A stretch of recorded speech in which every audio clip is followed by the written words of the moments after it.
Jamal Sweet Dreams Hill. This guy has a chip on his shoulder, and he's had a lot to say about Alex Pereira and this fight as of recent. And just recently, I think today, on his Sweet Dreams podcast, I think that's the name of his YouTube channel, he talked about the fight with Pereira after breaking down the whole UFC 295 card, or main card at least. And he talked about that matchup. And I mean, the dude just seems pissed about all the disrespect he's getting from the fans. And I can't blame him, but he said, like, I do not plan on taking Alex Pereira down. I do not plan on wrestling him. Whenever I do fight him standing, I will knock him out. And when I do, I'm going to rub it in every single one of y'all faces. Damn, Sweet Dreams is not playing, man. He's coming for blood. And you know what? I like what he said here, but then at the same time, I don't know. This could age like milk. Like, what if they fight and he gets hurt and then he shoots for a takedown the moment he gets hurt, or the moment the first big Pereira leg kick lands and it takes him off his feet, or he gets hurt by one of Pereira's punches and he grabs a hold of him, clinches him, tries to get him down. Like, that might happen. And Hill might be opening himself up for embarrassment, but that's what I love about the fight game, is you put everything on the line. And, you know, you kind of put your balls on the line, too, by talking a big game and seeing if you can, you know, live up to what you say or eat your words. So we're going to find out. But honestly, I like that he says he's not going to wrestle. You know, I know everyone says the way to beat Alex is you should just take him down. But Alex Pereira has proven time and time again it's not that simple.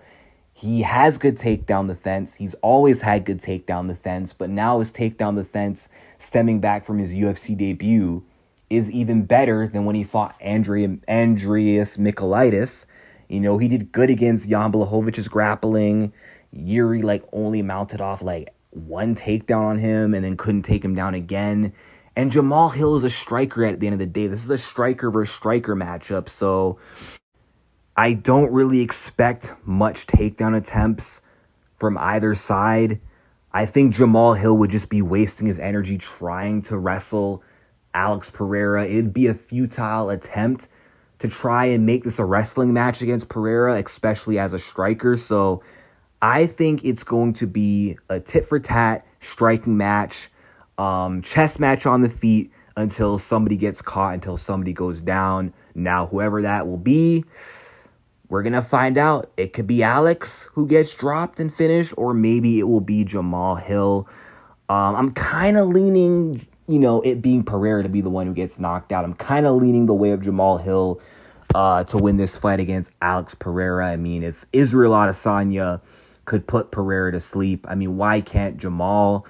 And I know Adesanya is a better striker than both Prochazka and Hill, but, I mean, Jamahal Hill, I think he's a better striker than Yuri. Now, I know Yuri is a little bit more tricky and unorthodox than Hill, but what I'll say about Hill is he has better, cleaner boxing than Yuri. He's more accurate, more precision behind his punches, and he's more patient than Yuri. Yuri Prochazka, one of the main reasons why he got finished in that fight, the leg kicks definitely attributed to that sequence, but when he was having success with pressuring Pereira, towards the end of round 2, he should have took his foot off the gas, but he got a little too overzealous, too excited, ran to that left hook, and, early stoppage, but he got finished.